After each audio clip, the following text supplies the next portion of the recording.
اس دنیا میں اگر آپ اچھے انسان بننا چاہتے ہیں، اگر اس دنیا میں کوئی بھی انسان صادق یعنی سچا بننا چاہتا ہے، اگر دنیا میں کسی بھی انسان کو امین یعنی امانت دار ہونا ہے، سب سے پہلے اس انسان کو اپنے اخلاق سنوارنے چاہیے، کیونکہ جس انسان کے اخلاق بہتر ہوں گے ایسا ہی انسان دنیا اور آخرت دونوں جگہ کامیاب ہو جائے گا۔ اچھے اخلاق ہی وہ چیز ہے جس کے ذریعے انسانوں کے دلوں پر حکمرانی کی جا سکتی ہے۔ اس دنیا کی سب سے افضل ترین ہستی محمد صلی اللہ علیہ وسلم، جن کے اوپر ظلم و ستم کے پہاڑ توڑے گئے، اس کے باوجود آپ صلی اللہ علیہ وسلم نے اخلاق حسنہ کے فاضل دامن کو نہیں چھوڑا۔ اسی لیے اللہ تبارک و تعالیٰ نے آپ کی شان اقدس میں بیان فرمایا وَإِنَّكَ لَعَلَىٰ خُلُقٍ عَظِيمٍ، اے اللہ کے نبی بے شک آپ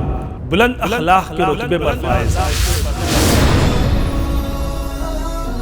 اخلاقیت اپنی زندگی کو محمد صلی اللہ علیہ وسلم کی حیات طیبہ سے اخلاق کے قیمتی موتی پیرونے کے لیے دیکھیے روزانہ شام 5 بجے اور ہر صبح 10 بجے مرسی ٹی وی پر۔